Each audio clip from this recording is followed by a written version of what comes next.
लोगों ने कहा कि स्वामी जी कर्जा बहुत रहता है, पैसे की बरकत नहीं होती। ये नियम विशेष करके आदमियों के लिए है, और इसमें सबसे बड़ी शर्त यही है कि नशा न करता हो व्यक्ति। जो इस नियम को करे वो कोई नशा नहीं करेगा और जुआ नहीं खेलेगा। जुए वाला और नशे वाला ऐप नहीं होना चाहिए, नियम पूरा काम करेगा। ये भी प्रयोग किया हुआ है। जिसके ऐसा होता हो वो 3 लोटे सुबह नहा धो करके और 3 लोटे मांझ ले गऊ का, जो जिसको आप फेफड़ी बोलते हैं उसे वो कंडा बोलते हैं, छाना भी बोलते हैं, उसकी जो राख होती है उस राख से बर्तन साफ करने हैं। किसी साबुन से या उसे नहीं करना। ये केमिकल वाली चीजें जो है ये शुद्ध नहीं होती। और वही आप फटाफट साबुन और सर्फ लगाई और उसी में जल डाला और वही भोलेनाथ पे चढ़ा देते हो, वही भगवान पे चढ़ा देते हो। ये शुद्ध नहीं होता है। आप जो पूजा के बर्तन है वो राख से ही मांजा करो, कम से कम इतना तो कर लिया करो। स्वर्ण मंदिर में जाकर के देखिए 1 लाख आदमी भोजन पाता है डेली, सिवाय राख के और कोई बर्तन साफ नहीं होता। पूरे बर्तन 1.25 लाख आदमी के डेली राख से मांजे जाते हैं और कोई केमिकल नहीं बरता जाता। बड़े बड़े आश्रमों में जाकर के देखिए। आज जो है ना बड़ा सुख हो गया मॉडर्न जमाने में, थोड़ा सा बस फेरो कपड़ा झुटा मोटा बस काम चल जाता है। वो जूठन उसके अंदर रहती है और केमिकल उसमें रहते हैं, तो राख से ही उसको मांझना है।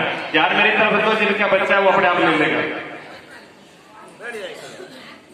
राख से 3 लोटा साफ करने की।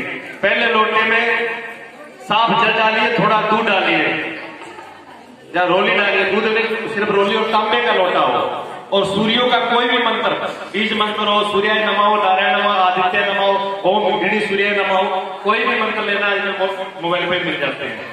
उस मंत्र से आप पहला लोटा सूर्यदेव को चढ़ाना है। दूसरा लोटा साफ किया हुआ भगवान, उसमें गौ माता का कच्चा दूध डाल करके और थोड़ा सा मीठा डालना उसमें भगवान शिव की पिंडी पर चढ़ाना है।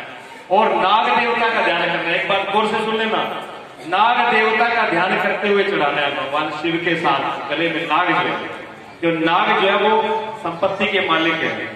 और नाग जो है जो कर्जा होता है उसमें 2 कारण होते हैं। ज्योतिष के हिसाब से 2 बड़े कारण होते हैं। मैंने ज्योतिष का भी अध्ययन किया है और मैंने प्रयोग भी कराए हैं। पहला दोष होता है मंगल का दोष। अगर मंगल ग्रह का दोष होगा तो कर्जा छूटेगा नहीं, आप जोर लगा लेना, कितनी मर्जी कमाई कर लेना, कर्जा रहेगा। दूसरा दोष होता है पैतृक दोष, पितृ दोष बोलते हैं जिसको। पितरों का दोष होगा तो वो उसके घर से भी कर्जा जाएगा नहीं, बीमारी जाएगी। पितृ का दोष होगा तो रात को सपना आएगा उनके मुख्य व्यक्ति को, या पत्नी को या पति को, किसी को भी रात को सर्प दिखाई देंगे, जल दिखाई देगा विशेष रूप से। और ऐसा अगर दिखता हो तो समझ लेना कि हमारे को इसमें दोष है। ये उसके सोपर से मालूम पड़ता है। ये ज्योतिष का मतलब बता रहा हूं मैं। तो भगवान शिव के ऊपर वो जल दूसरा लोटा चढ़ेगा, उसमें नाग देवता का ध्यान करना है। उसके बाद सत्य को तीसरा लोटा जो है वो दक्षिण के छिपटे की तरफ मुंह करके, जहां गौ माता का पैर रखा हो, निशान हो, उस लोटे में दूध नहीं डालना, सिर्फ काले तिल डालना है थोड़े से। और अपने पितरों का ध्यान करके, क्योंकि गौ माता का जो पुर होता है उसमें सारे पितरों का वास होता है। पितरों का ध्यान करके वो जल का लोटा और दक्षिण की तरफ मुंह करके, ये उत्तर है ये दक्षिण है, आप सूर्य की तरफ मुंह करके खड़े हो जाना और सीधे हाथ की जो दिशा है वो दक्षिण दिशा होती है। अपने सीधा हाथ दाहिना हाथ उधर मुंह करके और उस लोटे का जल चढ़ाना है। ये 3 लोटा जल चढ़ाने के बाद फिर आप गौ माता के पास जाओगे, उनको थोड़ा सा कुछ भी खिलाओ, श्रद्धा सा खिला करके, और गौ माता का पूंछ पकड़ना है। गौ माता के चारों चरणों में 2-2 नाग होते हैं, 4 दूनी 8, और 1 नाग होता है पूंछ में, 9 नाग होते हैं। 9 नागों का ध्यान करना और उसका एक मंत्र बोलना है 9 नागों का। वो मंत्र जो है मैं बोल देता हूं, अगर याद नहीं रहेगा तो मोबाइल पर, आपके मोबाइल पर ही मिलेगा। मैंने यूट्यूब का नंबर आपको बताया था। उस मंत्र का नाम है अनंतम वासकी शेषम पदम नाभम च कमलम शंख पालम धृतराष्ट्रम तक्षम च कार्यम तथा।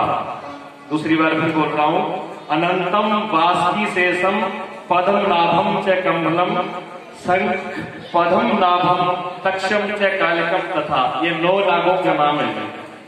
ये उनका ध्यान करके 9 बार बोलना है सिर्फ। 9 बार बोल करके और गौ माता की परिक्रमा कर लें। अब आप कहोगे कि फेरी लगाने से क्या होता है? बहुत से लोग ये सोचते हैं कि बेवकूफ ऐसे चक्कर काटते रहते हैं। बेवकूफ नहीं है, विज्ञान है इसका। आपने जनरेटर देखा है? जनरेटर में जो लाइट